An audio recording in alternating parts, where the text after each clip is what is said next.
la invención etnográfica, el arte de hacer preguntas relevantes, que sirve como presentación de un libro que será publicado próximamente con el título An Ethnographic Inventory, Field Devices for Anthropological Inquiry.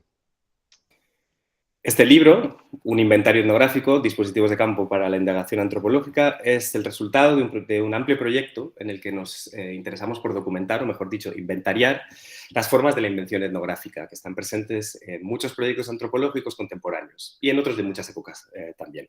Forma parte de ese proyecto también la plataforma Excol, de la que habréis sabido porque es donde está toda la información colgada, el inventario etnográfico, www.excol.org, donde la tarea de inventariado, de la que este libro forma parte, se explora en formas y con objetos de inventariado más amplios y diversos. Este ciclo presenta una serie de proyectos que dan cuenta de la inventiva y de la creatividad que es necesaria para investigar en nuestra contemporaneidad.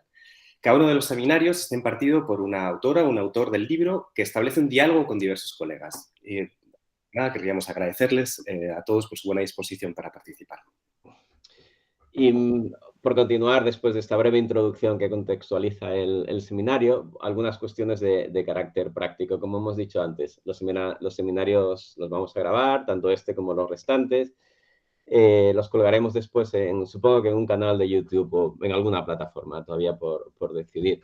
Y difundiremos la dirección pues, desde la página de Excol, que es donde tenemos toda la información con respecto al seminario. Y lo que sí os pediríamos es que el volumen de participantes es tan grande que mantengáis, por favor, los micrófonos cerrados. Si a alguien se le escapa, pues Clara Fernández, que es investigadora de la Complutense, que está a los mandos de la infraestructura técnica y que le damos también las gracias, pues cerrará los micrófonos. Al final tendremos ya un momento para debatir, pero ahora como sí es necesario que tengamos esa prevención, que por otro lado todo el mundo está manteniendo, o sea que muchas gracias a todos y a todas. Muchas de las personas que estáis aquí os habréis inscrito, aunque no es necesario para la participación en los seminarios. Basta simplemente con acceder al enlace que proporcionamos desde la web. El enlace preciso, porque, como os decía, antes de iniciar la grabación hemos tenido que cambiar un poco la infraestructura, es el que estará siempre en la página excol.org, por lo cual os rogamos que, ante cualquier duda, vayáis allí a consultarlo. Pero para quienes sí que queráis inscribiros, mandaremos antes del seminario un pequeño dossier con información sobre el seminario y los ponentes. Este dossier estará compuesto básicamente de algunas de la lectura y de la contextualización de ese capítulo del libro. Estos seminarios,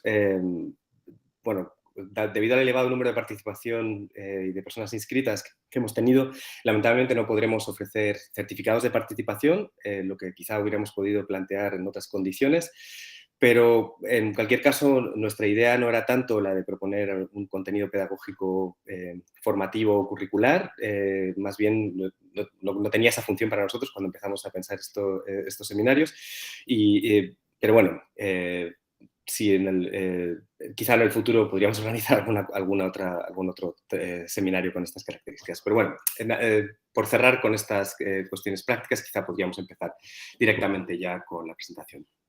Sí, nada, y si hay alguna cuestión pues, de carácter práctico en relación a el desarrollo de los seminarios y demás, podemos abordarla nuevamente al final, en el turno de preguntas también. Solo por comenzar con la parte sustantiva, el argumento del libro es fácil de explicitar y este argumento lo que plantea es que el trabajo de campo etnográfico es siempre un ejercicio de inventiva relacional. Que los antropólogos y las antropólogas, que creo que a través de nuestra experiencia lo sabemos muy bien, improvisamos constantemente cuando estamos haciendo trabajo de campo y respondemos de manera creativa a esa situación singularísima que es siempre el encuentro etnográfico. Y otra manera de decirlo es que antropólogos y antropólogas, pero bueno, podríamos ampliarlo a etnógrafos y etnógrafas, siempre inventan cómo disponer las condiciones para plantear preguntas relevantes junto a sus contrapartes. Y esta manera de formularlo es especialmente relevante y valiosa para nosotras, ¿no? Inventan cómo disponer las condiciones para plantear preguntas relevantes, para construir problematizaciones con sus contrapartes. Y este concepto, como he señalado, el de disposición y el de su correlato, el dispositivo, es central para nuestra propuesta y volveremos un poco más adelante sobre él. Por ilustrarlo, pues podríamos referirnos, o querría referirme, al proyecto etnográfico de Tania Pérez Bustos, que es profesora de la Universidad Nacional de Colombia, cuyo capítulo está incluido en el libro y que presentará en los próximos seminarios. Pues una de sus investigaciones está centrada en recopilar testimonios de violencia, o más bien en trabajar con técnicos y técnicas colombianos que están dedicados a recopilar testimonios de violencia. Son testimonios extraordinariamente sensibles, hablar de ellos es muy complejo, son personas dedicadas a escuchar constantemente. Y entonces, una de las cosas que hace Tania es, en lugar de recurrir a las entrevistas convencionales, ¿no?, donde pues tenemos a una antropóloga que interpela y pregunta a su interlocutora, pues lo que hace es proponerles bordar, aunque sean personas que nunca han bordado. Ella ha aprendido previamente en un proyecto previo pues, que hizo con mujeres a bordar. Entonces, de lo que se ha dado cuenta es de que una habla y escucha de manera muy distinta cuando está abordando, porque tiene esa relación íntima con los materiales. Entonces les invita a hablar, pero les invita a hablar y sobre todo a escuchar bordando, ¿no? Y de alguna forma ella dispone esa particular situación para el desarrollo de su investigación. Su propuesta o su proyecto etnográfico, como muchos otros que están incluidos en el libro y que van a ser presentados en los seminarios, pues se alejan completamente de la visión naturalista del trabajo de campo, que es por otro lado tan habitual, ¿no? Ese ve, observa y participa, que es un tipo o es un modo de indagación que nosotros hemos practicado, yo lo he practicado, Tomás también, que funciona, que es muy útil, pero que resulta a estas alturas demasiado limitado para el tipo de investigaciones que desarrollamos en la contemporaneidad. Somos conscientes de que el mundo se ha vuelto demasiado complejo para poder investigarlo y para aprender de él recurriendo únicamente a ese modo de indagación que describimos como observación participante, ¿no? Como si una receta ya fuera suficiente para todo. Así que buena parte de lo que presentamos en el libro y en estos seminarios pues son proyectos que se alejan de esa participación, observación participante, ¿no? y que exploran sobre otros modos de indagación, otras maneras de relacionarse en el campo con sus interlocutores. Así que, y esto nos lleva dentro del libro y como parte de nuestro argumento central, pues abandonar la idea del método y la idea de pensar en la etnografía como un método, como un conjunto de protocolos, de patrones, de recetas que ciertamente son valiosos, pero que somos conscientes a través de nuestra experiencia de que son siempre insuficientes, de que el encuentro etnográfico desborda siempre los protocolos y las anticipaciones de eso que llamamos el método y que en esas situaciones pues tenemos que recurrir a la improvisación y la inventiva. Así que nuestro esfuerzo por conceptualizar y por describir la etnografía como un ejercicio de inventiva, pues nace por un lado de nuestra propia experiencia, de habernos dado cuenta de que en algunos de nuestros primeros proyectos la observación participante nos funcionó muy bien, pero en los siguientes tuvimos que embarcarnos en otro tipo de modos de indagación, establecer otro tipo de relaciones con nuestros interlocutores. Pero encontramos también esta exploración en muchos proyectos contemporáneos que no quedan limitados por las convenciones establecidas, ¿no? Y por los aprendizajes que, insisto, son valiosos, pero son insuficientes. De manera amplia, en nuestra propuesta conceptual de pensar la etnografía como un ejercicio de invención, pues podríamos decir que responde a tres vectores. Por un lado, el reconocimiento de que nuestros métodos de investigación son insuficientes. Por otro lado, la constatación de que hay nuevos fenómenos que exigen otros modos de indagación, ya sea el Big Data, la crisis climática, cómo investigamos esos fenómenos tan complejos desde la antropología.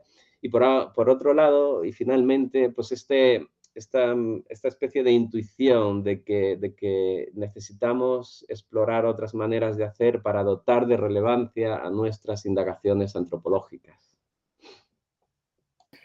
No es inusual, esto ocurre en antropología, pero también en otros campos colindantes, que ante estos desafíos contemporáneos invoquemos la idea de que necesitamos nuevos métodos, métodos inventivos o formas más creativas de practicar la etnografía. Un ejemplo lo encontramos en el reciente debate, que sobre todo ha tenido lugar en la Academia de Habla Inglesa, sobre la antropología multimodal, lo que se está extendiendo a otras geografías. La invocación de esta figura, de la multimodalidad, remite a diferentes intentos que van más allá de las formas canónicas de producción académica, fundamentalmente textual, pero en torno a dos formas particulares, el artículo o la monografía, en el caso de la antropología institucional. Remite la multimodalidad más bien a trabajos donde la antropología se da, por un lado, por otros medios, con dispositivos multimedia, proyectos de creación artística o de diseño, formas textuales como la poesía o la novela, que posibilitan otras formas de aproximarse a la descripción, el análisis y la representación. Pero también la multimodalidad invoca una antropología practicada de otras maneras, colaborativas y públicas, que nos combinan a abrazar lo que Gabriel Datatreyan e Isaac Marrero Villamón llaman las políticas de invención de la disciplina. Esas propuestas, que son enormemente inspiradoras para nosotros, son ligeramente distintas del argumento que quisiéramos proponer.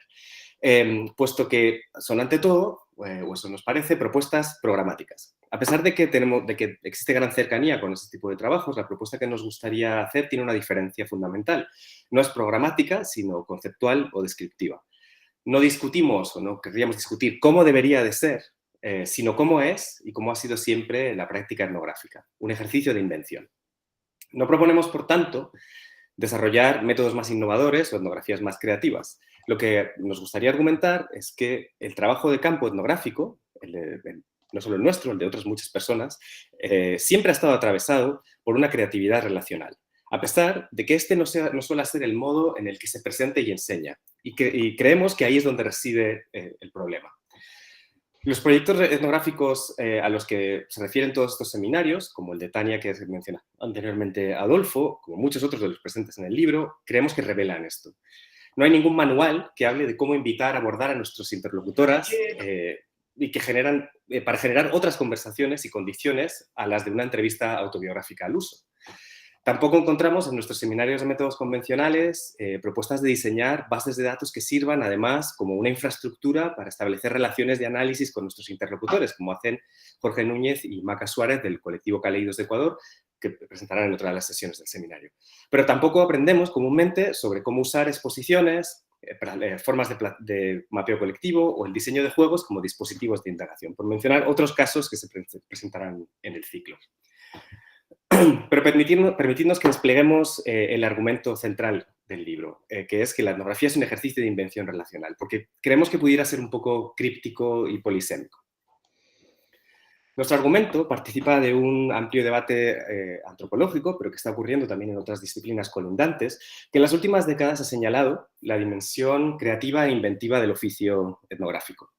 Podríamos comenzar con la contribución más reciente, el compendio Experimenting with Ethnography, experimentando con la etnografía, editado por Andrea Ballestero y Britos Winterdag. Un volumen que se ocupa de la práctica de análisis, generando las condiciones para apreciar los dispositivos que esta práctica de análisis requiere.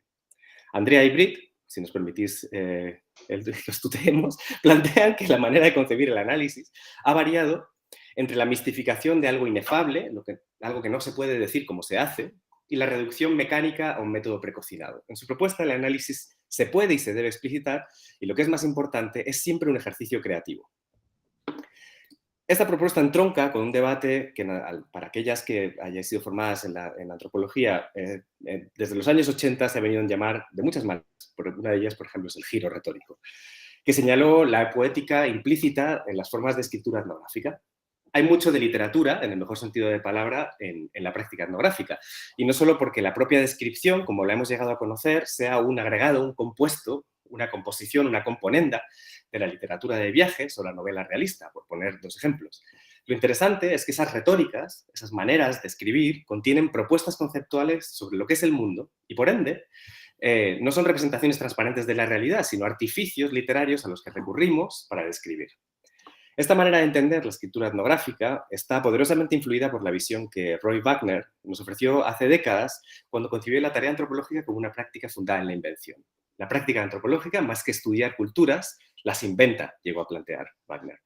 Si la antropología es un oficio en el cual investigamos relaciones a través de relaciones, como dice Marilyn Strathern, esas relaciones son siempre producto de una inventiva relacional, lo que no solo remite a las condiciones, a las relaciones escritas, los relatos, sino también a las relaciones analíticas o las producciones conceptuales que generamos a partir de nuestras relaciones en el campo. Investigar relaciones a través de relaciones. El trabajo de campo etnográfico, de hecho, y este es un argumento quizá más propio nuestro, es una situación que pone particularmente en juego y que supone también un ejercicio de invención creativa.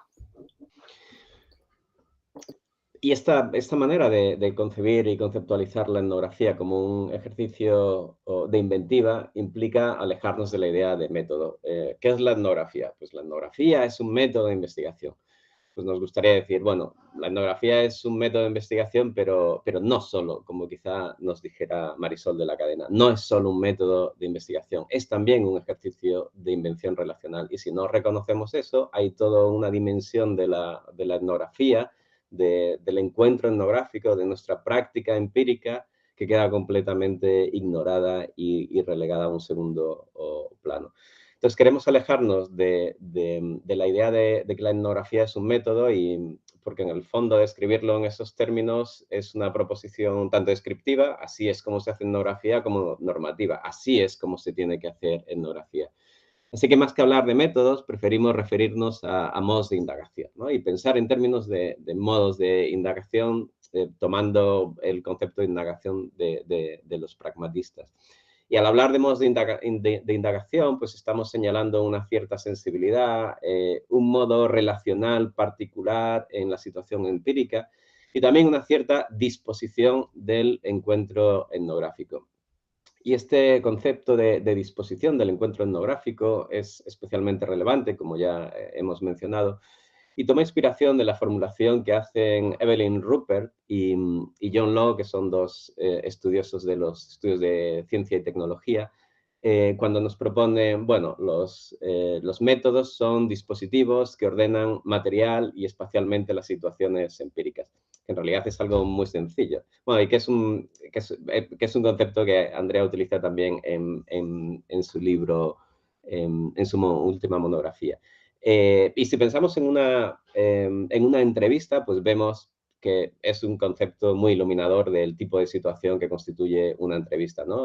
Diseñamos un espacio, hay una cierta materialidad que está presente en ese encuentro, ¿no? Que es normalmente una grabadora, una infraestructura que se hace cargo del registro, hay una distribución de roles muy específica. Entonces, nos parece que el concepto de dispositivo es valioso, porque arroja luz sobre dos dimensiones de la etnografía, ¿no? Por un lado, la materialidad y la espacialidad de nuestros modos de indagación, que siempre, aunque sea una materialidad en ocasiones muy mundana y muy sencilla y muy modesta, pero ahí está presente y es importante. Y por otro lado, porque al pensar en términos dispositivos nos permite desagregar la etnografía en diferentes dispositivos, ¿no? Y podríamos pensar, bueno, uno es la observación, otro es la participación. Hay otro dispositivo que son las infraestructuras digitales, un tipo de género de escritura específico. Y esta es una forma de desagregarlo analíticamente, porque sabemos que la observación y la participación van de la mano, pero esta heurística analítica nos parece que es muy valiosa y que nos permite pensar en la etnografía como un ensamblaje de distintos dispositivos. Y algunos de esos dispositivos son muy convencionales, como hemos mencionado, la observación, la participación, el registro de notas, y muchos otros, el rapport, pero hay otros dispositivos que están lejos de seguir esas convenciones, como hemos ya insinuado y descrito algunos, ¿no? Por ejemplo, Lia Zani, una joven antropóloga estadounidense que recurre a la poesía para tomar sus notas de campo en una situación donde lo que se da cuenta es de que la forma de escritura convencional, narrativa de nuestras notas de campo es incapaz para expresar el tipo de situación que ella está viviendo y que viven también sus interlocutoras, ¿no? O, por ejemplo, Francisco Martínez, pues que recurre a una exposición que codiseña con sus interlocutores, distintos artistas. La exposición no es el resultado de su investigación, sino que la exposición es el sitio y el dispositivo que le permite interpelar a sus interlocutores, dialogar con ellos y con ellas, de tal forma que la exposición se convierte en un dispositivo de indagación. Así que los llamamos dispositivos de campo porque literalmente disponen las condiciones del campo para la indagación etnográfica, ya sea las condiciones espaciales y materiales, como ocurre, por ejemplo, con la exposición de Francisco Martínez, o ya sea una cierta disposición sensorial de la propia etnógrafa a captar determinados aspectos de su experiencia o de la experiencia de sus contrapartes, ¿no? Un poco al estilo bordiano, esta idea de disposición, como una inclinación de las personas. Así que el volumen que hemos elaborado es básicamente un inventario que documenta o que de manera más precisa que inventaría esos dispositivos de campo singulares. Que a diferencia de los métodos, pues como ya se deja entrever, ¿no? Los dispositivos son situados, son provisionales, en ocasiones también son precarios y sobre todo una cosa muy importante, carecen de la aspiración general de los métodos, no esto de esto sirve para cualquier etnografía, y también de su grado de abstracción, porque en el fondo son dispositivos en su forma narrativa pues muy aterrizados en la experiencia etnográfica de cada uno, ¿no? Son el efecto del trabajo de campo y por lo tanto son arreglos singularísimos que comparten ciertas características con su campo. Por eso los llamamos dispositivos de campo. Pero esa singularidad no significa que no sean valiosos o que no podamos aprender de ellos, porque nos parece que nos ofrecen inspiración para muchos otros tipos de investigaciones. Así que creemos que inventariarlos, que es pues, la tarea que tenemos en XCOL, pero también en el libro, pues es una manera de, por un lado, constatar la inventiva de los proyectos etnográficos y hacerla visible. Pero por otro lado también animar a otros y a otras a dejar y volar su inventiva o dar rienda suelta a su creatividad, que en ocasiones la tenemos demasiado atada, ¿no? Y demasiado... Así que hay un aspecto, y este que lo he mencionado, es un aspecto en el que no podemos entrar en detalle, pero que constituye una dimensión importante del proyecto. Y es cómo documentamos este tipo de dispositivos, ¿no? Cómo damos cuenta de ellos, de qué forma los narramos y cómo los exponemos. Y el inventario del libro, pues es un intento por buscar algo que está a medio camino entre el registro descriptivo, entre la receta y el protocolo, en un término medio que pueda servir no para ser reproducido, sino que pueda servir sobre todo para ofrecer inspiración a otras, ¿no? Y que este es un esfuerzo que está también presente en la base de datos en XCOL, como hemos señalado también anteriormente. Por ir, por ir cerrando, cuando hablamos de invención y de creatividad, queríamos hacer una precisión, porque nos alejamos de los usos románticos o romantizadores con los que estos conceptos suelen ser empleados. Muchas veces estos conceptos se suelen plantear cuando imaginamos la creatividad y la invención como una cualidad o una propiedad individual de personas singularísimas, artistas, creadoras, que rompen con la tradición, ¿no? Podríamos pensar en 100 ejemplos de modos de construir esa particular relación con la invención. Pero nuestro relato de la invención más bien es, digámoslo así, no modernista. No quisiéramos plantear esa idea romántica de la creatividad o la cualidad individual y la ruptura con la tradición. En su lugar, nos parece que, o pensamos que, digamos, con las contribuciones de la antropología que nos ha mostrado que la creatividad es una propiedad relacional inmanente y a la vez emergente de nuestras relaciones con otras personas y materiales. No es una actividad específica de determinadas profesiones ni de determinadas personas con una singularidad genética. Tampoco es algo, digamos, disciplinar, que remita a determinadas profesiones que son más creativas que otras, artistas, arquitectas, diseñadoras, sino que para nosotros es una actividad profundamente cotidiana. Es una actividad que remite a esa cualidad inmanente y emergente de toda práctica. Pero lejos de significar, por tanto, una ruptura con la tradición, señala la capacidad para recombinar objetos con resultados, en ocasiones, enormemente valiosos. La convención y la invención, como planteaba Wagner, están siempre en una relación de tensión constante, produciéndose mutuamente. Inventamos y cosas se convencionalizan, ciertas convenciones no podemos con ellas, necesitamos inventar a partir de ellas, y así continuamente. Creemos que uno de los desafíos de la antropología y de muchas otras formas de práctica etnográfica contemporánea es contribuir de manera relevante a un mundo cada vez más complejo que afronta problemas que nos desbordan.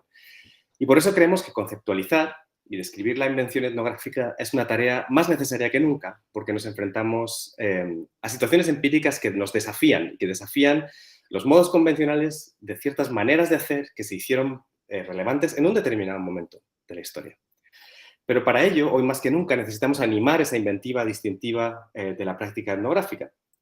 Y en ocasiones, como decía antes Adolfo, descorsetarla para que vuelva a aparecer cuando en ocasiones el método nos vuelve como norma. Y para ello, antes que programas o grandes proclamas, nuestro reto es aprender a aprender de otra manera para enfrentarnos, como dice nuestro colega Martín Safransky, que hablará en una de las últimas sesiones del ciclo, para aprender a enfrentarnos a la aventura de la relevancia, ¿no? Puesto que indagar es siempre encarar cómo inventar formas de hacernos preguntas relevantes, sin entender en ocasiones qué puede querer decir esa relevancia. En su libro del 2016, The Adventure of Relevance, Martín Safransky detalla cómo las dos acepciones latinas que actualmente tiene la palabra invención, que significa tanto fabricar algo, inventare, como encontrarse con algo, invenire, estaban hasta el siglo pasado bastante imbricadas. El siglo pasado creo que hace más de un siglo, el siglo XIX. Nuestra noción de dispositivos de campo insiste en esa doble dimensión, fabricar y encontrar, porque pensamos que la etnografía, como una práctica dedicada a disponer o fabricar las condiciones para relaciones etnográficas, de alguna manera nos permite generar condiciones para descubrir qué pudieran ser preguntas o modos de indagación relevantes. Nuestra propuesta conceptual o descriptiva es que cualquier indagación digna de ese nombre es y ha sido siempre una tarea creativa de disponer las condiciones para explorar lo que es relevante en cada situación de campo. Reivindicar esto es nuestra reacción a la experiencia generalizada de que nuestros modos de investigación, los métodos, no están a la altura de los desafíos de los mundos contemporáneos. Y esta empresa, a nuestro juicio, exige evitar la obviación histórica de la condición inventiva de las prácticas de campo antropológicas, ofreciendo relaciones, es decir, relatos de ellas. Esa es la razón de este inventario. Quizás ha llegado el momento, esa es nuestra manera de pensar en ello, de tomar más en serio la invención de las investigaciones etnográficas. Bajo nuestro punto de vista, eso requiere especular con lo que podría llegar a ser la etnografía, reconociendo lo que la etnografía siempre ha sido, un acto de invención.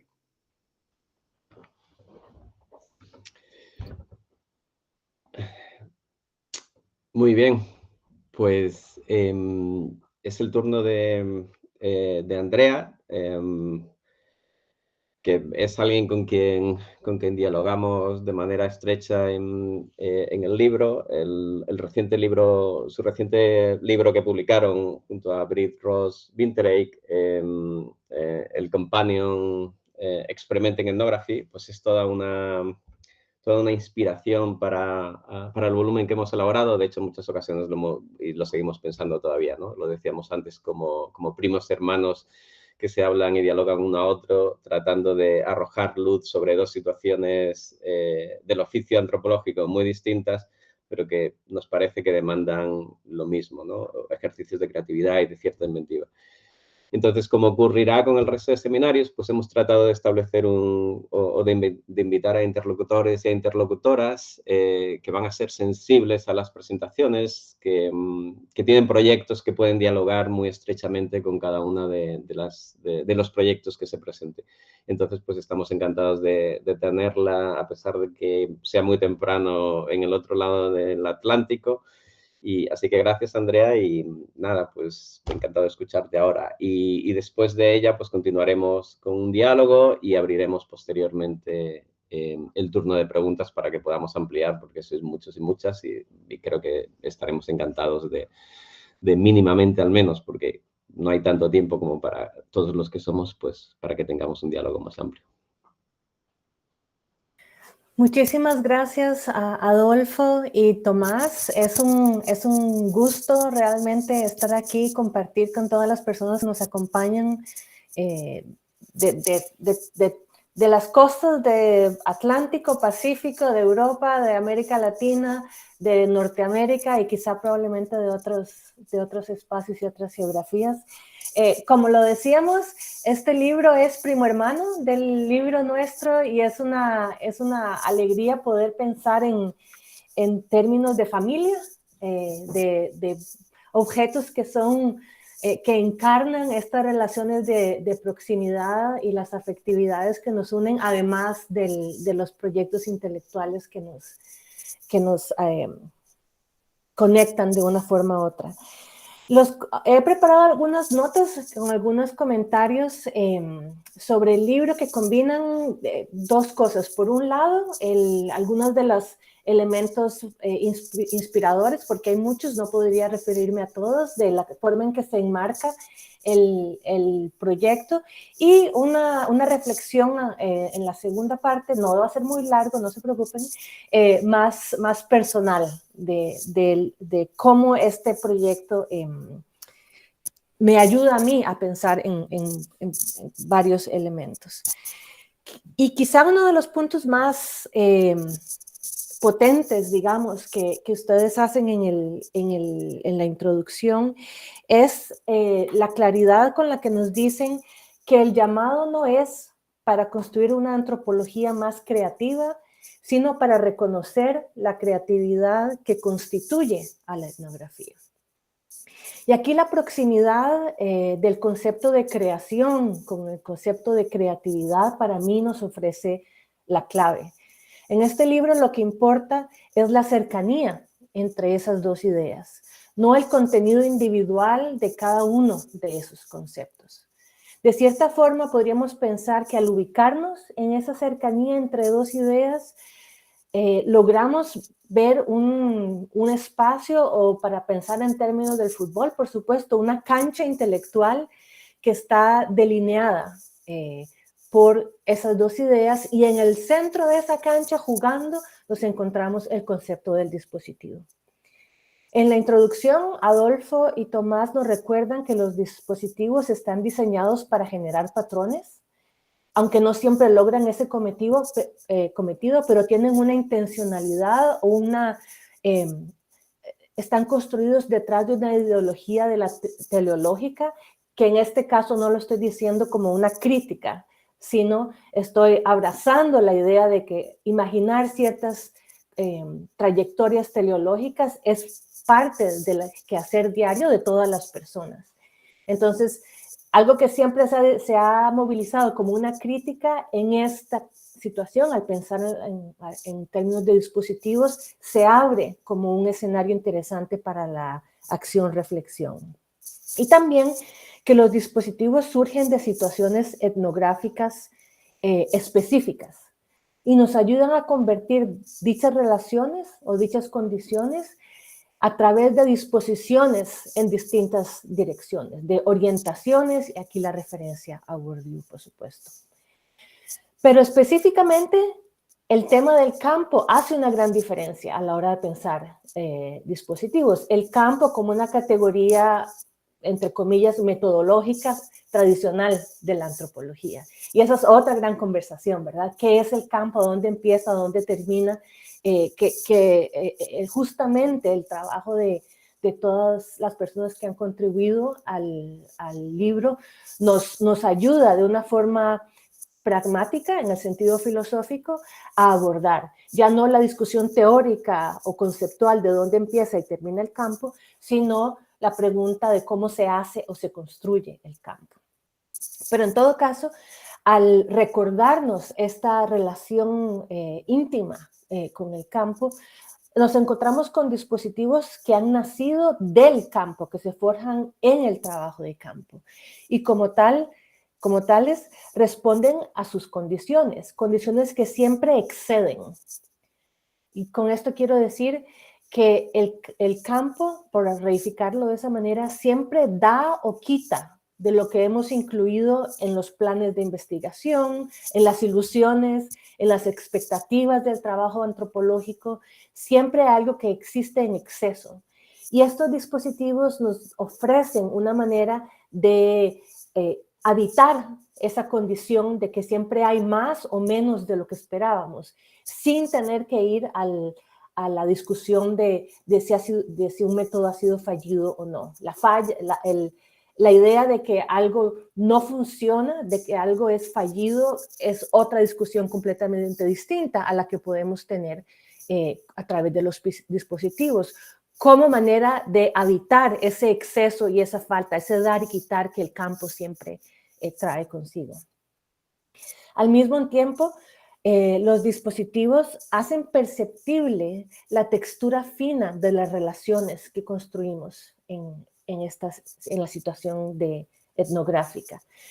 Y hacerla perceptible tiene una implicación concreta, que es convertirla en objetos, en personas, en ritmos, en procesos que pueden percibirse y que pueden describirse.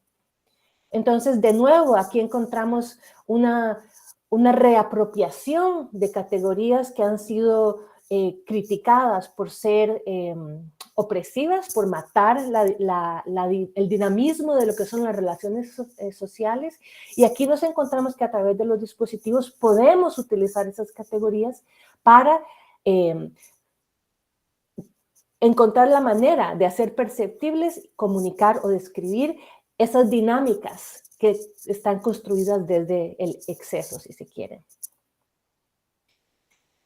De esta manera, el libro, en la introducción, llegamos a un punto donde Adolfo y Tomás nos proponen pensar en el campo como un arreglo de dispositivos. Entonces, la idea ya no es únicamente pensar si hay un instrumento o un dispositivo que me ayuda en una particular dirección de mi investigación, sino nos invitan a pensar en todas las relaciones que construimos, relaciones que son inestables, que cambian en el tiempo, como un arreglo de muchos dispositivos de campo. Otro punto fundamental para mí que realmente aprecio en la conceptualización del proyecto es la idea de que los dispositivos no son el producto de la innovación por la innovación, lo nuevo por lo nuevo, sino que por el contrario se construyen a través de prácticas de combinación y recombinación, de contextualización y recontextualización. Y eso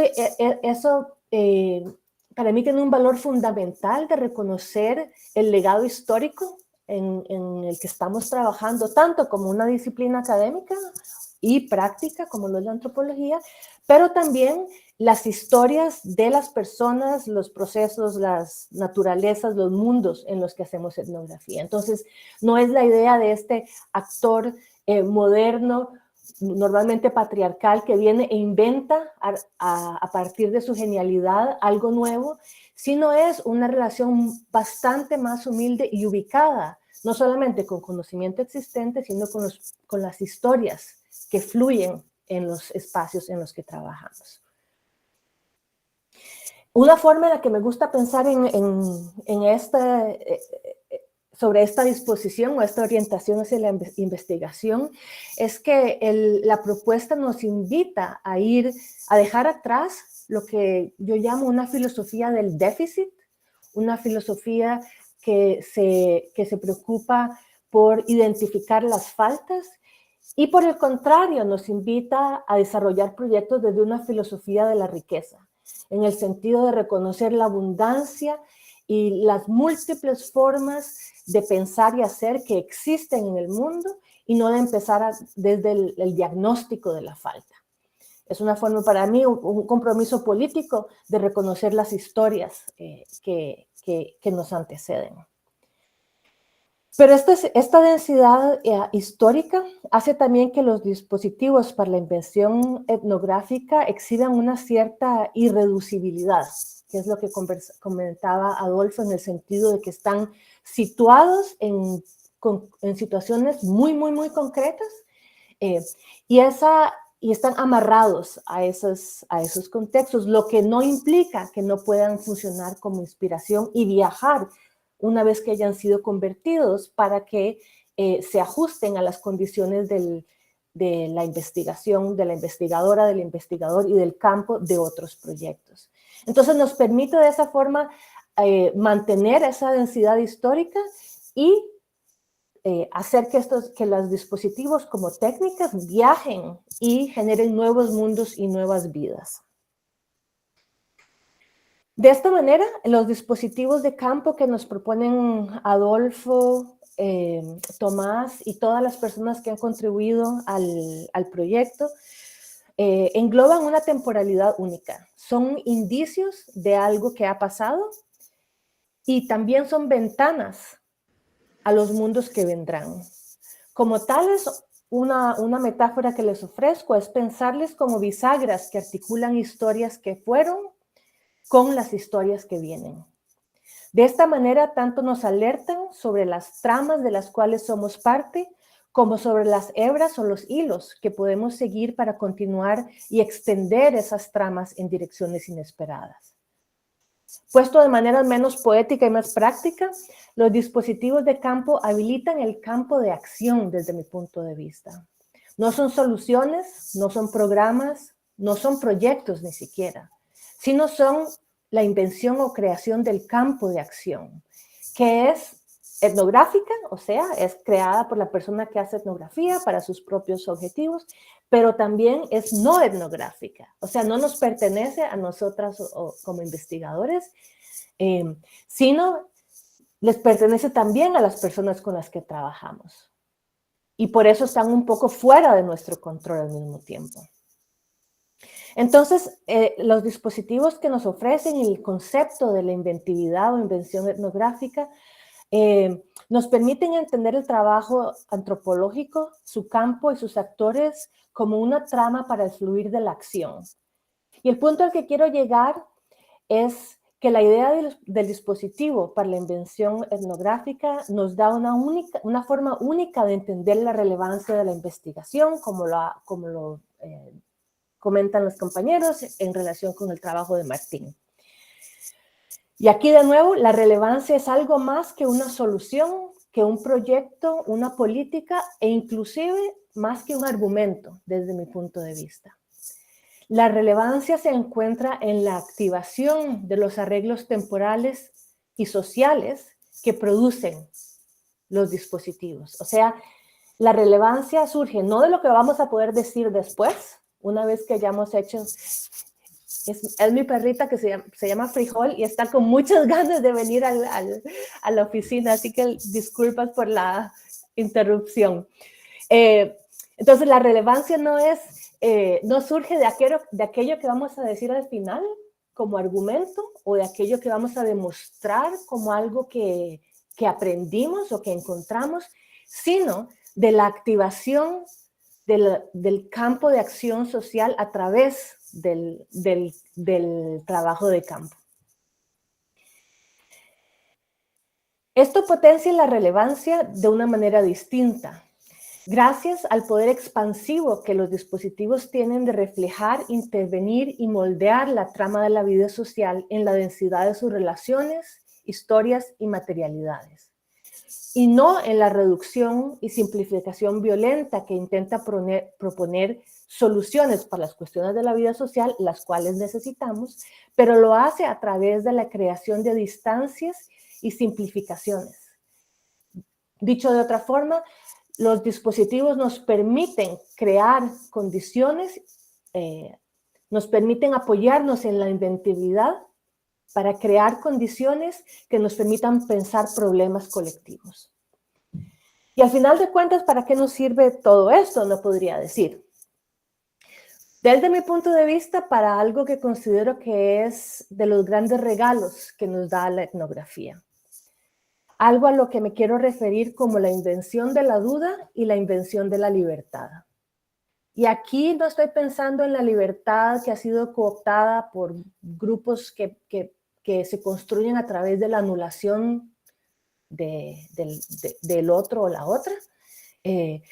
No estoy pensando en la libertad como la señora que recibe a los que vienen en Nueva York, ¿verdad? Estoy pensando en la libertad como la compañera de Mafalda, si se acuerdan. Y en esa libertad que es mucho más cercana a mí que las otras dos que he descrito. Y les voy a explicar un poquito más a qué me refiero con esto. Y si me permiten, voy a hacer una pequeña reflexión autobiográfica. Yo llegué a la antropología desde la duda y en busca de la libertad intelectual. Llegué a la etnografía antropológica construyendo sobre una formación que durante mis primeros años de universidad me llevó a todas las ciencias sociales y a la filosofía. O sea, tomé clases en todas las ciencias sociales porque no podía encontrar qué era lo que yo quería estudiar. Luego, Ante la imposibilidad de definirme de esa forma, llegué al derecho. Y de ahí pasé a las políticas de recursos naturales. Pero lo que me hacía falta en todas esas áreas del conocimiento era un acercamiento más generoso con la duda que mueve las posiciones críticas y la duda que impulsa la necesidad de buscar posibilidades analíticas y empíricas que no se acomodan fácilmente a las prescripciones de nuestros tiempos. La duda que no nos permite nunca aferrarnos a los supuestos dominantes en las formas de construir sentido, porque nos recuerda que siempre son formas dominantes. Esto es lo que en el libro que hoy nos convoca los autores llaman las limitaciones del método, por ejemplo. El método que se usa para disolver la duda, o al menos para postergarla. Pero en la etnografía antropológica, la duda es parte del rigor intelectual. Y esta no es la duda que cuestiona la veracidad, o sea, no, el objetivo no es definir qué es verdad y qué no es verdad. Sino es la duda que nos recuerda que las cosas siempre han podido ser de otra manera, que las posibilidades existen, aunque toman forma concreta en la vida social en función de procesos históricos, económicos, tendencias y patrones que sabemos que están estructuradas por relaciones de poder siempre. Pero siempre han podido haber otros patrones. La duda hace el mundo amplio, lo hace extenso y abundante.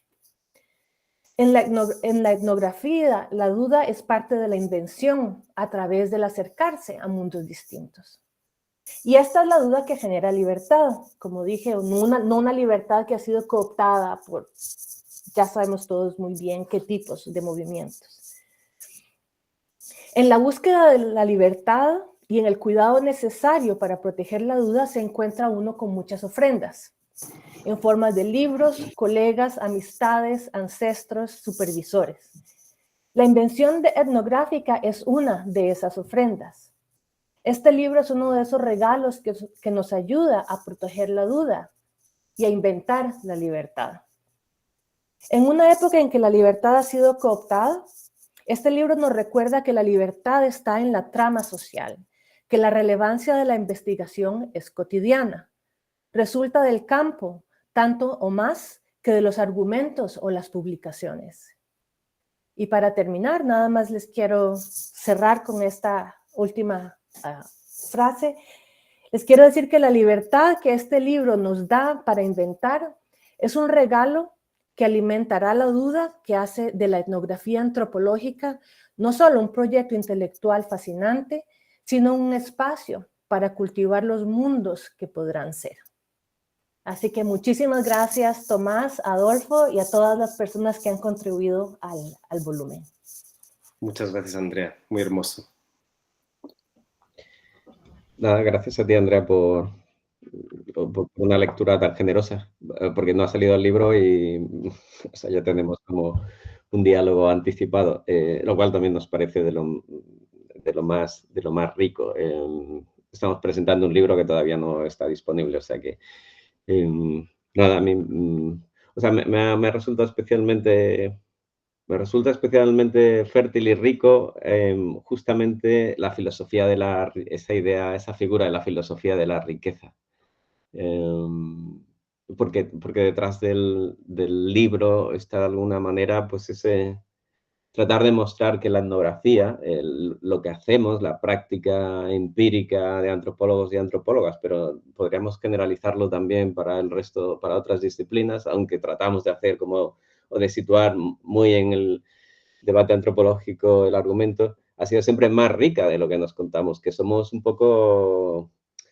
demasiado austeros a la hora de dar cuenta de nuestros modos relacionales, ¿no? Una disciplina ocupada con la relación, con dar cuenta de las mínimas diferencias y detalles de cómo los humanos nos relacionamos en distintos contextos y geografía a lo largo de la historia, pero sin embargo somos increíblemente austeros a la hora de dar cuenta de cómo nos relacionamos nosotros en el campo, ¿no? Observación participante. Y ahí está resuelto la infinidad de proyectos etnográficos cuyos modos de relación en realidad son mucho más complejos y más diversos, ¿no? Entonces esa apuesta por la filosofía de la riqueza, bueno, yo me quedo con esta figura porque me resulta como muy iluminadora y me ayuda a poner en, bueno, sí que me ayuda a poner en valor la propuesta que hay detrás, tanto de la plataforma de Excol como del libro.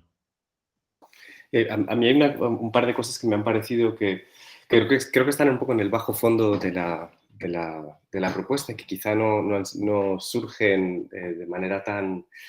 no han surgido de manera tan clara en nuestra presentación de hoy, a pesar de que hemos hecho referencias aquí y allá, que tiene que ver con una etnografía de alguna manera leída o releída desde la noción pragmatista de la construcción de la verdad, ¿no? Como un proceso por medio del cual exploramos cómo se construyen los hechos y cómo la construcción de los hechos a su vez genera diferentes tipos de realidades, mundos habitables, otros menos, ¿no?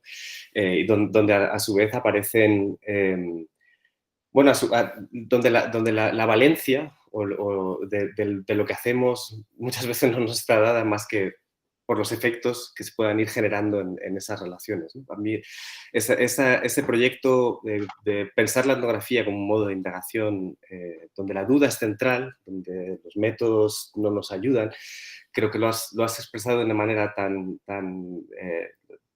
increíble que bueno, daría origen a otras muchas conversaciones. Y creo que también hay otro proyecto, quizá más político, si le queremos llamar así, que conecta esa tradición pragmatista de pensar la etnografía como proyecto de indagación con toda la reflexión pluriversal sobre los diferentes mundos de los que coparticipamos, que hacemos crecer y a veces de crecer por nuestras maneras de estar en ellos, ¿no? Y que de algún modo son parte nuclear de lo que hay en esta propuesta, pero que no está expresado quizá. A mí me ha dado muchas ideas de muchas cosas que quisiera quizá a lo mejor poder también coelaborar en el futuro en esa dirección, porque bueno, creo que efectivamente hay dos, esa noción de pragmatista de verdad y la figura del pluriverso como modo de pensar también nuestras relaciones investigadoras son nucleares. Bueno, no solo la tradición pragmatista, hay muchas tradiciones latinoamericanas, el trabajo de Arturo Escobar, Marisol de la Cadena, es algo que de alguna manera ha sido también de gran inspiración para pensar muchas de estas cuestiones. Pero quizá, no lo sé, podríamos abrir a interlocución de las diferentes personas que están también en la sala. Tendríamos ahora mismo aproximadamente media hora para ello y estábamos pensando un formato con tanta gente presente, no sabemos muy bien cómo nos va a funcionar. Estábamos pensando en, de alguna manera, tomar, bueno, no pensábamos que fuera esto una sesión de preguntas y respuestas al uso, sino más bien un espacio de reflexión donde compartir, poner en duda, no necesariamente, no sé, ni Adolfo ni yo, ni supongo que quizá a lo mejor Andrea tampoco pensábamos estar aquí como gustos parlantes que responden y que somos capaces de decir lo que es, ¿no? Quizá podemos continuar con conversaciones que se inician en las preguntas. Pensábamos hacerlo en grupos de 3, quizá con 2 preguntas en modo oral y de las diferentes preguntas que hayan ido teniendo lugar en el chat, extractar una que pudiera ser de relevancia y quizá pediríamos a Clara ayuda porque yo no he podido seguir el torrente de menciones, quizá para extractar algunas que pudieran ser relevantes o quizá algunas de las personas que las habéis hecho en el chat podéis ponerlas en voz. ¿Cómo organizamos esto? Tenemos aquí un montón de palabras tomadas, ¿no? Mm-hmm. Perdón, Pues, pedidas, no tomadas. A ver, ¿dónde está la lista? Clara, ¿tienes tú la lista, el orden o sea, la lista de la solicitud de las palabras? Sí, yo tengo, de momento aquí hay una mano alzada, Pues, que es la de Greg Alfonso, que si quiere entrar a hablar.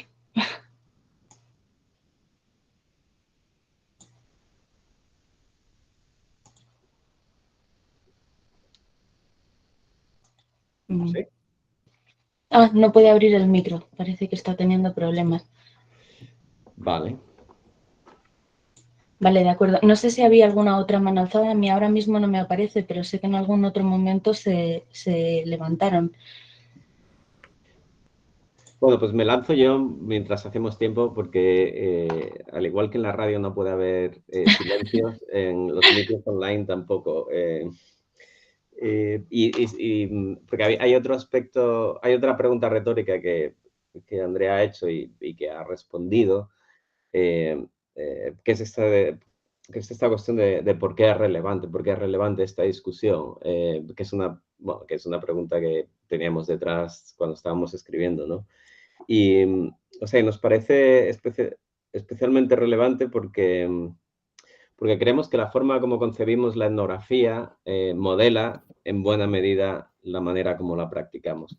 Y es una experiencia que tuvimos en el volumen previo que editamos, el de Experimental Collaborations, donde tiene una particularidad singular, y es que la mayor parte de quienes escribían pues eran investigadores en su primera etapa postdoctoral. Habíamos hecho casi todos la tesis y estamos en la primera etapa postdoctoral, y entonces estábamos en esa situación de ya haber asegurado un poco nuestra estabilidad, todavía no completamente, pero donde podíamos probar cosas. Y lo que ocurría en la mayor parte de esas investigaciones era que casi todo el mundo se había alejado de la observación participante nuevamente, habían practicado eso que tratamos de concebir ahí como colaboración experimental, y algo que le ocurría a todo el mundo era una especie de sensación de desasosiego, de estoy implicándome demasiado en el campo, soy demasiado amigo, no estoy llevando bien las notas, esto no es correcto, ¿no? Entonces, como notaban todos el peso y la imposición de así es como se tiene que hacer la etnografía.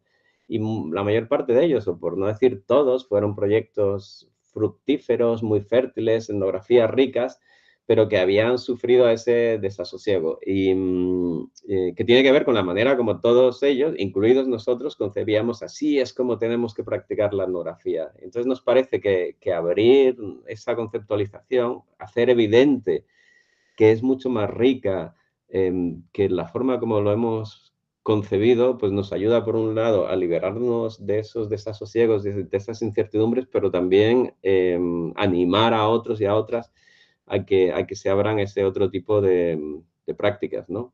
De hecho, tenemos por ahí un formato que se llama la Clínica de Experimentación Etnográfica, que es literalmente un grupo de autoayuda para gente que está practicando etnografías no convencionales, ¿no? Y para que vayamos a comer donuts, pero también a contar nuestras vicisitudes y desasosiegos internos y epistémicos. No me entretengo más porque ahora ya sí que hay manos levantadas. Sí, estaba Greg, que no sé si ha conseguido que le funcione finalmente el micrófono. Sí, ya lo puedo quitar. Vale, de acuerdo, pues adelante. Hola, ¿qué tal? Bueno, me llamo Gretel, lo que pasa es que siempre me pongo Greg. Gretel González López, mexicana, egresada de la Universidad de Antropología, soy de la Universidad Veracruzana, soy antropóloga, etnohistoriadora, socióloga y con un doctorado en la Sorbonne en demografía. Y precisamente escuchando a Andrea Ballestero me sentí muy identificada con ella cuando habla de estos saltos en las disciplinas, de ir pasando de una carrera a otra. Bueno, finalmente en nuestro caso son ciencias humanas, ciencias sociales, pero ir viendo cómo finalmente hoy en día se está hablando de la interdisciplinariedad. Y sin embargo, bueno, yo que tengo como mi base antropológica, siempre permanecer en esta línea de acción del trabajo de campo, la entrevista, ir a buscar al informante, y las diferentes técnicas que hay, ¿no? Entonces, yo creo que desde una perspectiva demográfica también, a lo mejor en un momento dado sería interesante estudiarnos a nosotros mismos los investigadores y decir cuáles han sido los saltos que hemos hecho para poder llegar hasta al momento en el que estamos y que da como un resultado una investigación que se permite utilizar diferentes técnicas, diferentes métodos, porque además ya no estamos, yo me acuerdo cuando yo estudiaba en antropología, era muy cerrado, ¿no? Decir, o eres de la escuela americana, o eres de la escuela francesa, o eres de la escuela alemana, no se podía revolver, o sea, era así como hoy un sacrilegio pensar siquiera revolver diferentes autores, ¿no? Y sin embargo, hoy en día nos damos cuenta que es casi obligatorio para poder abordar un tema de investigación, llevar un conjunto de disciplinas precisamente para poderlos abordar y llegar a mejores resultados en términos, pues, de conclusiones y de análisis de los datos que estamos manejando. Bueno, un saludo y muchísimas gracias, y sobre todo, Andrea, me gustó muchísimo tu exposición. Muchas gracias. No sé si Tomás, Andrea, Adolfo, queréis comentar algo. Pasamos a la siguiente, ¿de acuerdo? Sí, la idea es agrupar 3 intervenciones, vale. Clara, para, bueno... Perfecto. La siguiente mano levantada es la de Luis Páez. Hola, ¿qué tal? Buenos días acá. Les saluda Luis desde Guayaquil, Ecuador. Nada, primero felicitar por la iniciativa, por esta forma también inventiva de hacer el lanzamiento del libro, ¿no? Que nos enriquece bastante a modo de seminario. Nada, contar un poco que me ha gustado mucho las intervenciones, principalmente por esta noción de la invención y la creatividad. Yo trabajo en la Universidad de las Artes de Guayaquil y es interesante porque siempre estamos hablando de la innovación, de la creatividad, de nuevas formas de ser, ¿no? Entonces, claro, la práctica antropológica como esa disciplina tal vez un poco más esquemática, más positivista, en un campo de las artes, afortunadamente se aleja, ¿no? Entonces, como que viene muy bien este libro que ustedes están presentando, a mí me viene muy bien, porque me invita justamente a repensar la forma de cómo hacer investigación, en este caso acá en la universidad, relacionada con las artes y la cultura, pero sí, en mi caso, desde la antropología, ¿no? Entonces, por ejemplo, he estado pensando en tal vez, y tal vez por ahí un poco va mi pregunta, ¿no? Mi reflexión.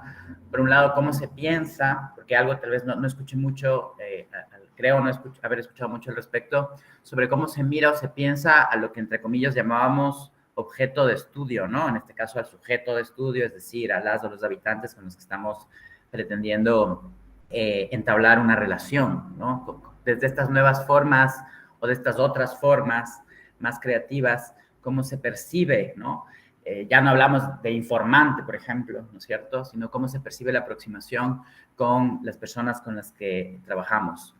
Y por otro lado, asimismo, cómo el resultado etnográfico, es decir, el documento, cómo también se puede, de alguna manera, percibir o realizar con un enfoque que no sea este enfoque o este clásico artículo indexado, aburrido, que casi nadie lee, ¿no? Por ejemplo, yo he estado indagando últimamente en una versión tipo crónica, ¿no? Es decir, cómo de alguna manera el documento etnográfico se puede o no acercar a la crónica literaria, ¿no? Que es como un interés nuevo en el que estoy indagando, ¿no? Y cómo luchar también, porque por ejemplo a nosotros en la universidad nos exigen, como creo que a todas las universidades, artículos indexados, ¿no? Donde, por ejemplo, la crónica o la poesía etnográfica, por poner algún nombre, no tendría mucha cabida, porque no tendría este valor, ¿no? No sería aceptada en estos tipos Scopus, Cielo o Latindex, por ejemplo, ¿no? Entonces, bueno, eso nada más de mi parte. Muchas gracias.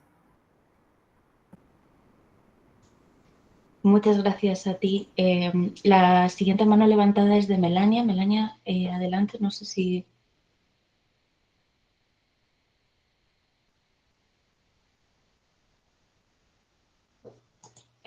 parece que no puede. Vale, la siguiente mano es Orieta Grendi.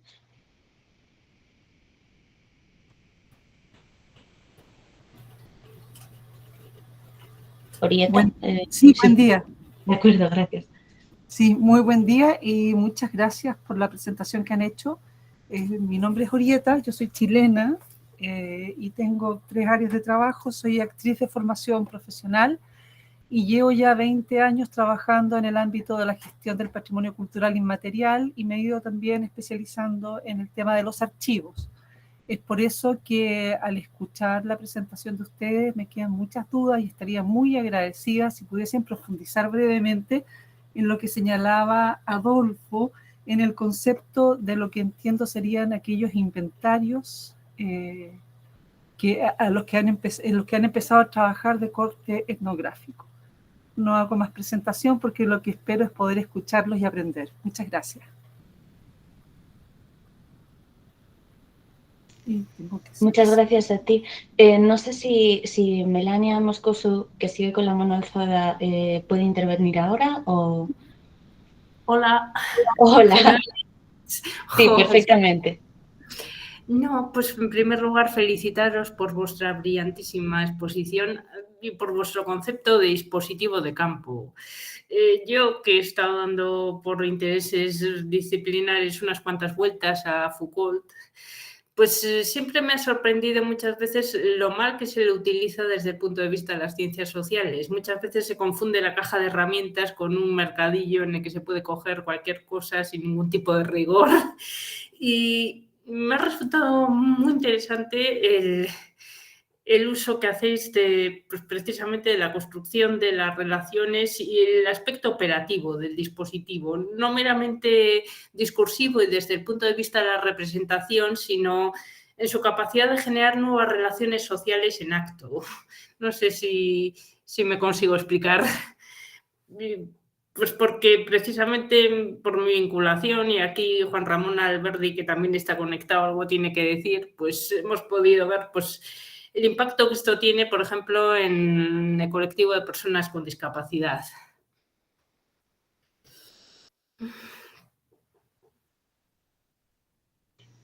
De acuerdo, muchas gracias, Melania.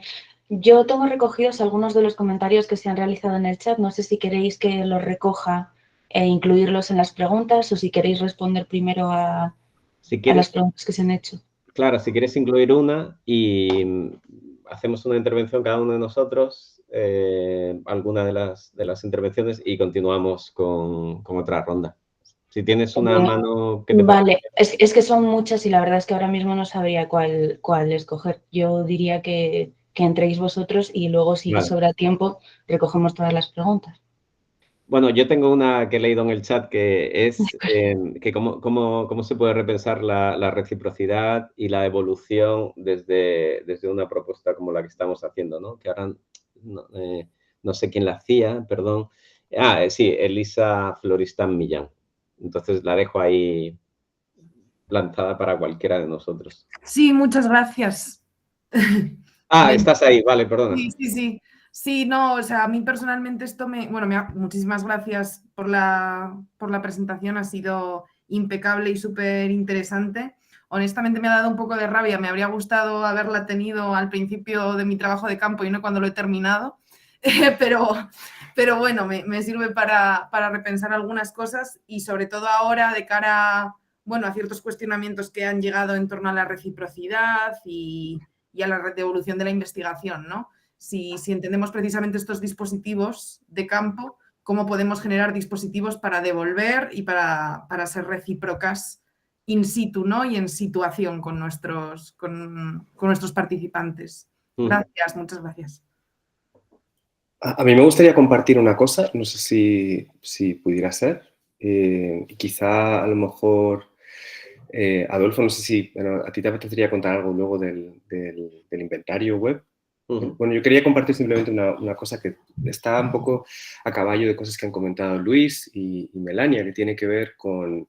es quizá fruto más bien de nuestro proyecto anterior, el proyecto que se llamaba Colaboraciones Experimentales, donde estábamos trabajando en toda una serie de situaciones y campos. En mi caso particular, yo empecé a trabajar junto con un colectivo de personas con diversas funcionales de Barcelona, que se llamaba Entorno a la Silla, donde quedaba muy claro que la posición de investigador externo era completamente una aberración absurda y que no hacía sentido en el tejido de las relaciones. Y no solo hubo una invitación a ocupar otro rol, que fue para convertirme en el documentador del colectivo, sino a habitar otro espacio de construcción de relaciones, donde las diferentes cuestiones que el colectivo planteaba, las maneras de fabricación en las que el colectivo participaba, eran parte consustancial a la fabricación de relaciones junto con otras.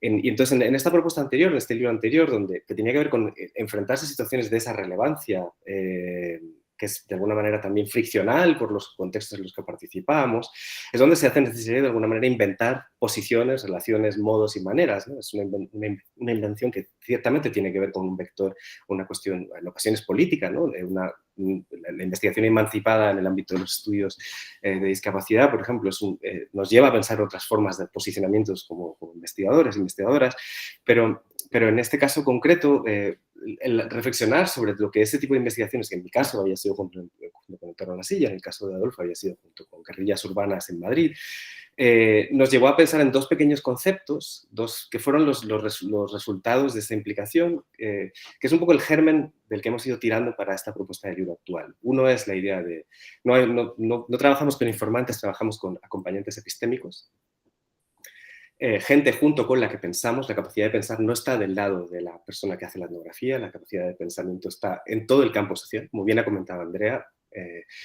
pero a la vez hablábamos también de la construcción de problematizaciones conjuntas o el hacerse problemas juntas como una manera de pensar nuestras relaciones de campo. Son formas de relevancia y formas de invención situadas de campo, pero que de alguna manera quizá estas sí pueden tener un contexto, una cierta idea un poco más programática, pero yo siempre he sido muy cauto a la hora de convertirlas en programa porque dependen mucho de muchas relaciones, ¿no?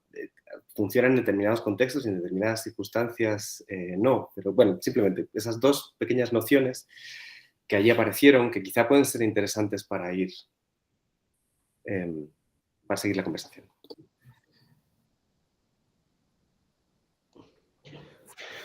O sea, pues solo por continuar con lo que mencionaba Tomás, ¿no? Esta manera de referirnos a nuestros interlocutores y a nuestras interlocutoras en el campo, ¿no? Llamarlos, o sea, interlocutor ya es una manera de desplazar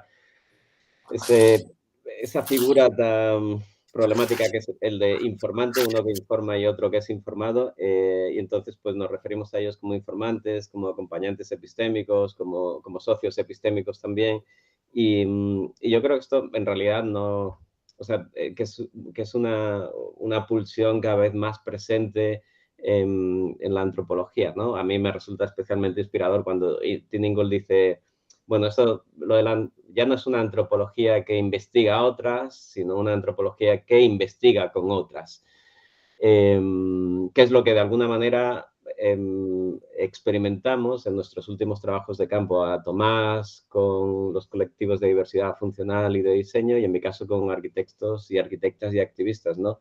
Y hay un aspecto especialmente singular porque es de ellos y de ellas de quienes aprendemos a investigar de otra manera.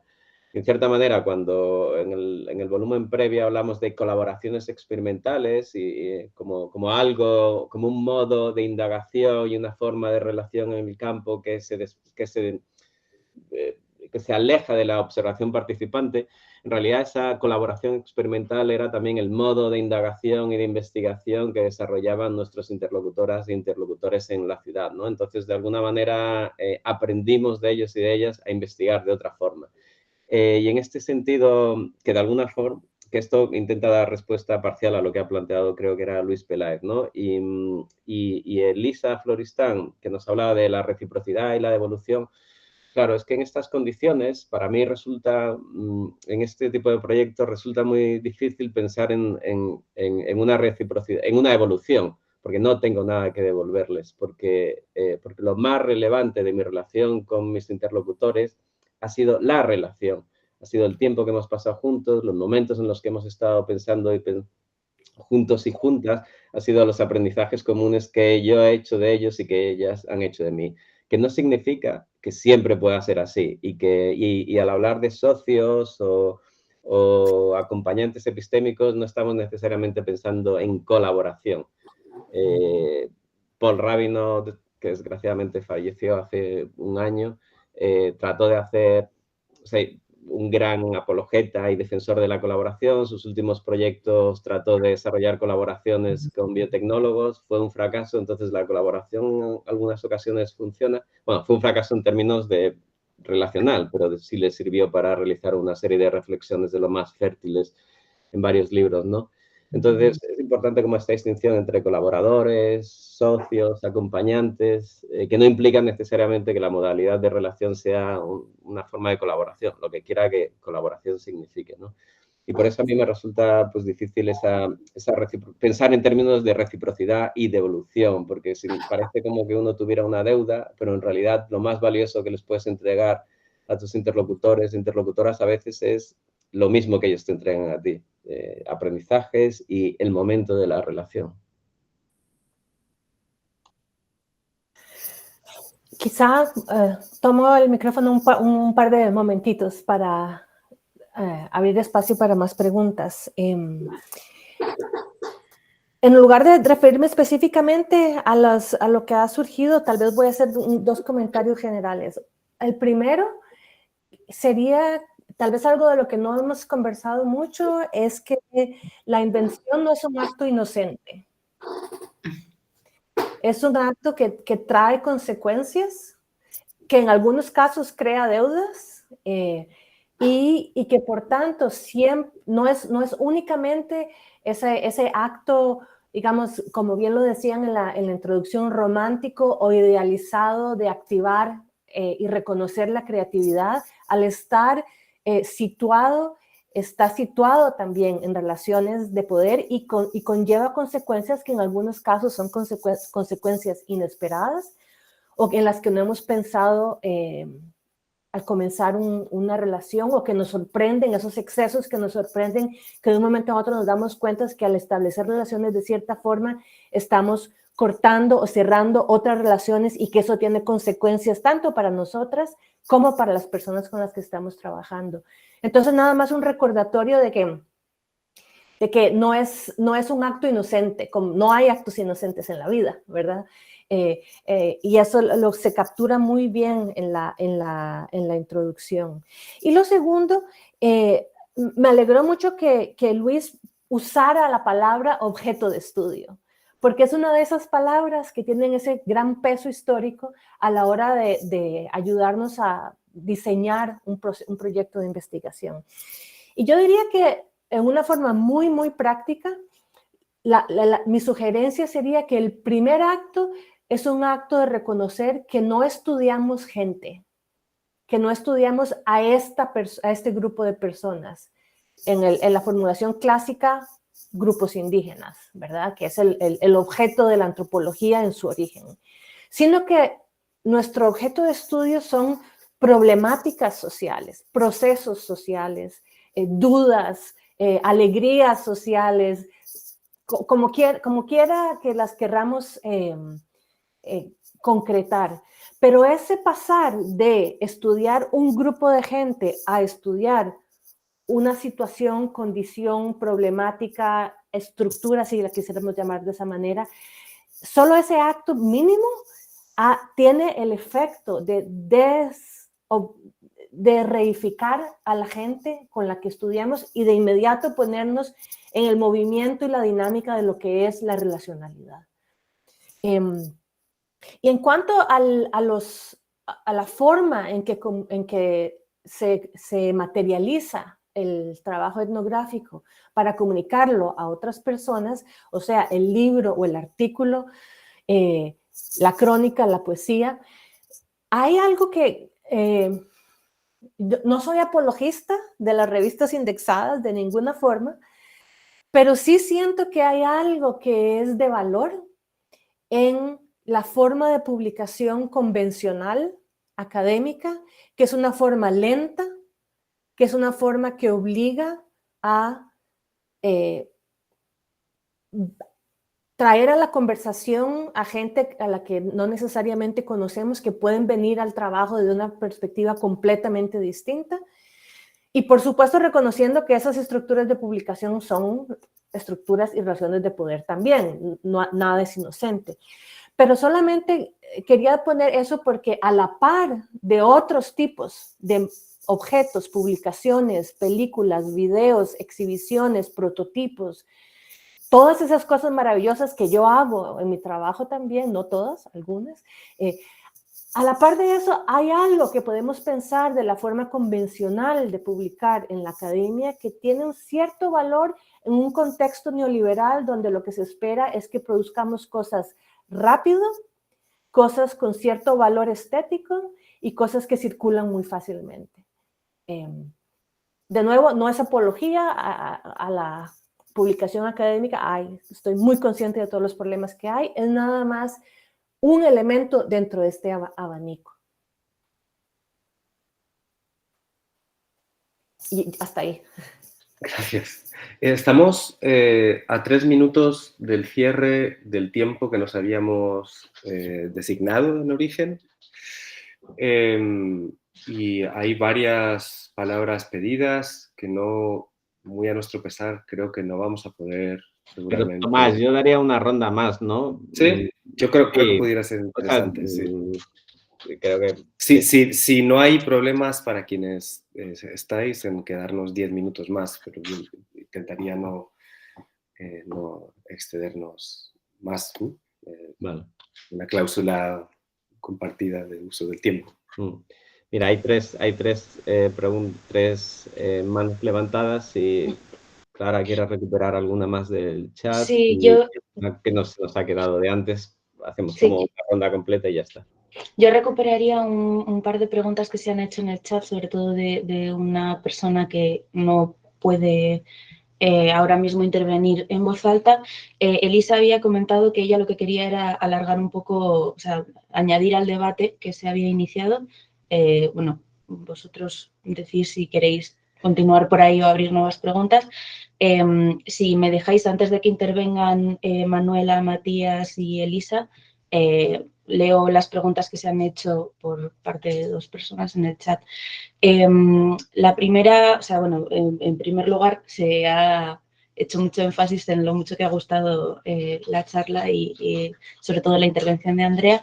Y en relación con la intervención de Andrea, María Ordóñez pregunta, que no puede intervenir ahora en voz alta, se pregunta cómo abordar un proceso de investigación en el que ella también es parte del campo, ¿no? Ella señala que está realizando que inicialmente realizó una autoetnografía y que en este proceso empieza a verse como parte de este campo y se cuestiona de qué manera se hace y se construye, cómo ella misma se torna campo, cómo este campo le reconstruye en el proceso, de qué manera le desborda, de qué manera se extiende el campo al formar parte del mismo y cómo ella misma es medio de este campo, ¿no? Son una serie de preguntas que creo que están todas muy articuladas entre ellas.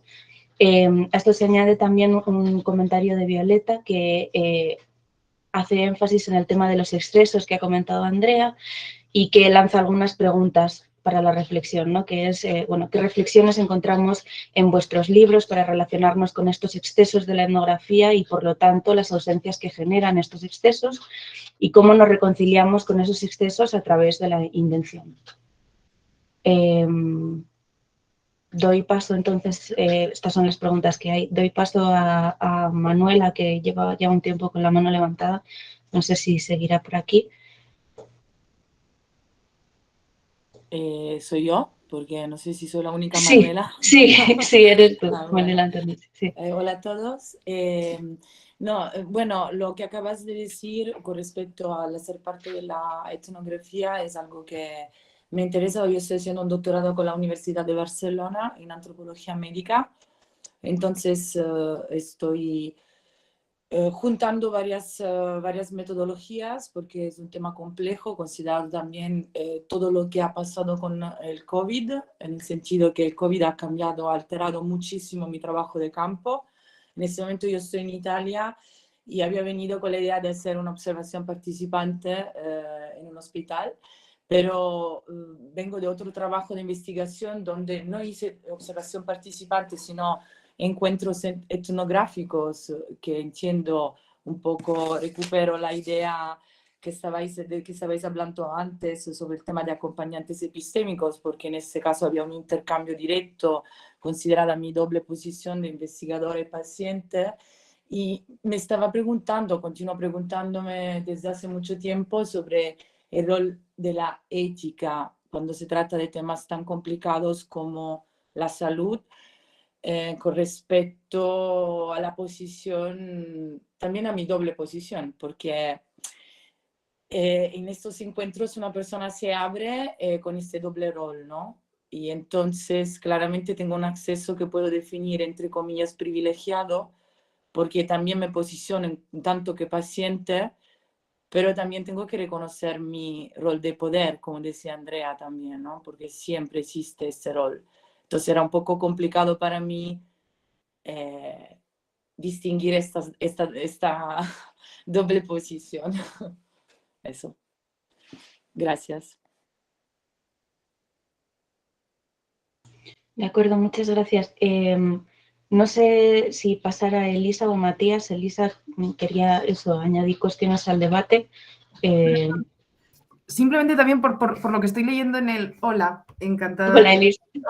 Os pongo cara, me ponéis cara así también. Por lo que se está un poco también comentando en el chat, estoy súper de acuerdo con absolutamente todo lo que habéis dicho y también con muchas de las cosas que se han dicho en el chat, sin ánimo de parecer, Dios me libre, extractivista. Sí que es cierto que a mí se me hace un poco complicado incluso llamar acompañantes epistémicos, incluso pensar, ¿no?, que esa reciprocidad está en la relación. En mi trabajo concreto, ¿no?, con jóvenes en una situación de empobrecimiento absoluta, en el que la relación de poder es muy, muy grande, y por mucho que yo lleve un trabajo de deconstrucción, intente construir y generar esos dispositivos, ¿no?, que permitan la acción, yo efectivamente no creo en otros actores sociales, quizá más secundarios en mi investigación, como pueden ser trabajadores de ONGs, que me han ayudado mucho. Efectivamente creo que ahí sí que hay esa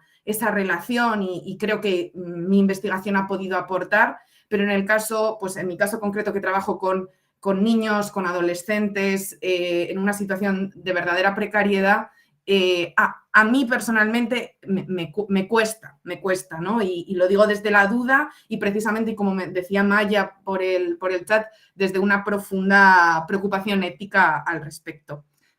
Perdón, no quito más tiempo. Muchísimas gracias y me ha interesado un montón, de verdad. Muchísimas gracias. Gracias a ti, Elisa. La siguiente mano levantada es de Matías Valderrama. ¿Se escucha? Hola, muchas gracias Tomás, Andrea y Adolfo por la presentación muy inspiradora y le agradezco mucho la inventiva de proponer esto y todo este marco. Tengo dos preguntas que voy a tratar de hacer muy breves. La primera, que me pasó como leyendo en inglés el documento y escucharlo en español, le agrega otra como textura, encuentro, que es bien interesante, porque me pasa escuchándolo en español, la noción de dispositivo de campo, si acaso debiésemos hablar también del campo como dispositivo. Pareciera ser como que vamos a hablar de un inventario o vamos a inventariar dispositivos que tienen que ser creados y que ciertamente que se crean dispositivos, pero en el fondo pareciera ser que también el campo es de suyo propio el primer dispositivo que tenemos que crear en una etnografía, ¿no?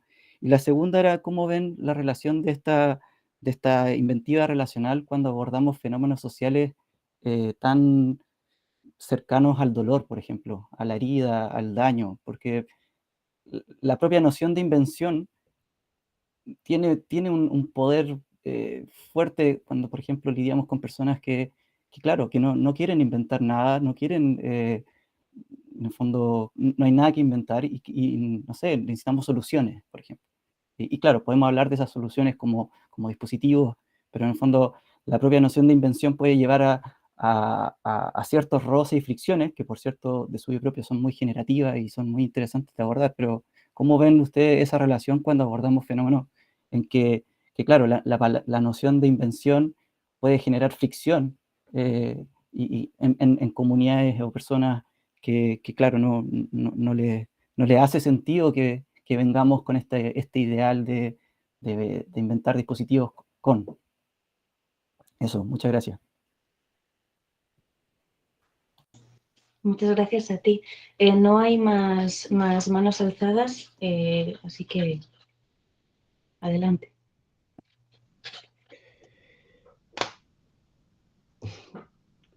O sea, se están planteando una serie de cuestiones de una envergadura que, o sea, que nos desborda completamente ahora mismo, ¿no? Por ejemplo, Elisa, que ha vuelto sobre el tema pues, que me parece de excepcional relevancia, ¿no? Esta cuestión ética, volver sobre la cuestión de la devolución, o ahora cuando Matías lo que plantea es que en determinadas situaciones qué valor puede tener la invención, ¿no? Cómo podemos ir ahí con esta propuesta cuando las situaciones sociales son de extraordinaria crudeza.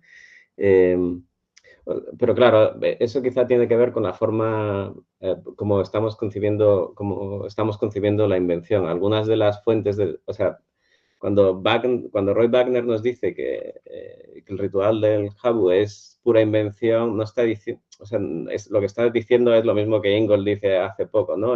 Vivir es pura improvisación. O sea, vivir no es seguir unos patrones culturales. Cada vez que la 100ª vez que tocamos la misma sinfonía en nuestro cello, estamos improvisando también. La relación con nuestro, no repetimos simplemente la partitura, sino que estamos improvisando donde colocamos la mano. La improvisación no es solo eso que hacen en las jam sessions, sino la misma sinfonía clásica es un ejercicio de pura improvisación, y la vida es así. No tenemos que tener un gran laboratorio ni un centro para inventar. Nuestra vida cotidiana es pura improvisación, ¿no? Y en eso es en lo que estamos pensando, no en la retórica de las grandes instituciones donde la invención y la innovación van de la mano y nos van a solucionar la vida, sino es la cotidianidad del día a día. Y en muchas ocasiones que lo que atraviesa son como pequeños gestos. Y yo, o sea, con Elisa comparto lo que dices, pero hay un punto en esta manera de... Pero yo sigo pensando que en algunas ocasiones la relación que establecemos con nuestras interlocutoras es lo más valioso. Y en algunas ocasiones tratamos de que escriban con nosotros, tratamos de que sus opiniones, sus voces sean más visibles, y yo en muchas circunstancias lo que me he encontrado es que mis interlocutores e interlocutoras no les interesa esa parte de mi trabajo académico, pero lo más importante es que lo que nosotros reconocemos que tiene excepcional valor para nosotros carece absolutamente de valor para nuestras interlocutoras. Los papers y los libros, en muchas ocasiones, salvo que les afecten directamente, no son relevantes para ellos, ¿no? Entonces, quizá la pregunta ética es qué es relevante en esta relación.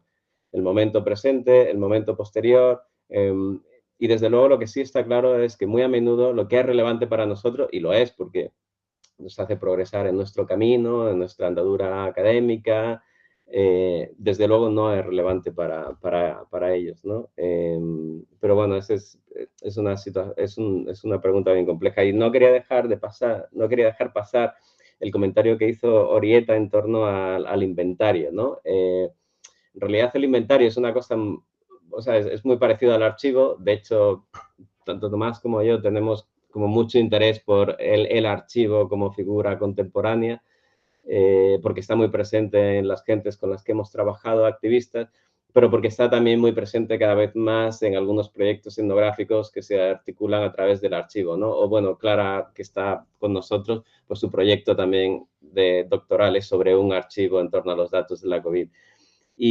Pero sí queremos capturar como una cierta diferencia entre el inventario y lo que serían los archivos más institucionales, ¿no? Esos archivos que lo que buscan, que están orientados al pasado, que lo que buscan es preservar, que lo que quieren es ordenar. Y frente a eso, pues el archivo que sobre todo está orientado al futuro. Lo que nos interesa es un archivo que anima prácticas futuras, ¿no? Y que es como un dispositivo y una infraestructura más mundana que la del archivo, no institucional.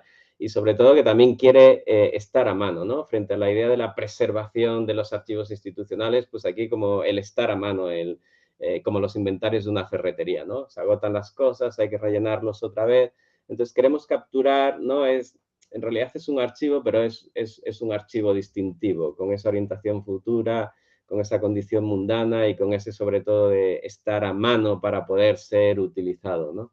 Y por ahí va.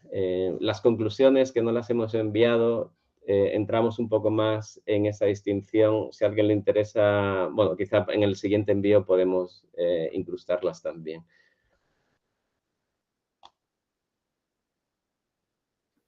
Y yo creo que quizá pudiéramos darnos un cierre aquí. Tomás, ¿puedo decir una cosita antes de que cerremos? Sí, por supuesto. Sí, sí. Muchísimas gracias por todos estos comentarios. Elisa y Matías, lo que ponen sobre la mesa es esencial y lamentablemente no puedo seguir todo lo que está en el chat, pero yo creo que lo que ustedes recalcan y nos recuerdan en la conversación es que el mundo no es un espacio abierto donde podemos hacer lo que querramos, ¿verdad? Y eso es el interés y el poder de la noción del dispositivo de campo, es su capacidad de ser sensible a esas fuerzas que empujan en contra de lo que nosotros queremos hacer. De cierta forma, si queremos usar el contraste, el método dice es así independientemente del contexto. El dispositivo dice, trabajo con un grupo de personas que no tienen el más mínimo interés en inventar nada. ¿Qué hago para crear relaciones sociales que sean éticamente adecuadas a este contexto? De una forma que la entrevista, el focus group, todas esas cosas ignoran completamente eso. Entonces, muchísimas gracias por haber puesto sobre la mesa el tema. Y quizá aquí la conversación en la antropología en inglés que se ha desarrollado muy fuertemente es la idea del rechazo, ethnographic refusal, el rechazo etnográfico, que es tanto una posición desarrollada por académicas indígenas, donde dicen hay un rechazo a compartir cierta forma de ser involucrada en un proceso de investigación, y en cambio hay otras formas en que participo de este proceso que no son las que uno anticiparía con una visión más tradicional de lo que es el método.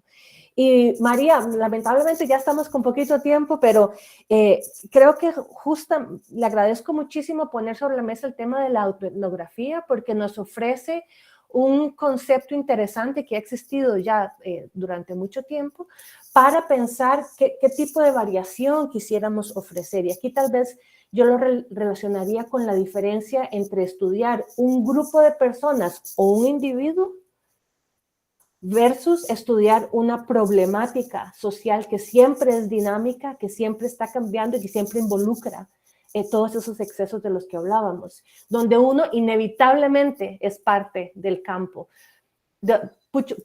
Puesto de otra forma, ser parte del campo no es la excepción, sino es la norma. Entonces el punto es que nos hacemos responsables por eso. Y el último comentario en relación con el exceso y de dónde se puede pensar un poquito en eso. Para mí eso fue un problema en el libro del agua, en el primero que escribí. Y ahí en la conclusión trato de pensar un poco para mí era el problema del exceso histórico. El hecho de que las historias continúan, las actividades continúan, que yo, antropóloga, dejo de escribir en cierto momento, pero el fenómeno que me interesa continúa en el tiempo. Y ahí hago un poquito de reflexión de cómo lidiar con ese tipo de exceso. Ya, rapidito.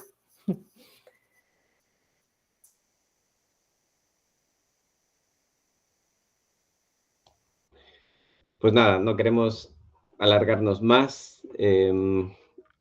Solo queríamos daros las gracias a todos y a todas, darle las gracias a Andrea por haber estado presente y por este diálogo tan fructífero y por esa lectura tan generosa. Y también a Clara por haber estado llevando el barco tecnológico y haberse ocupado de ello. Así que muchas gracias.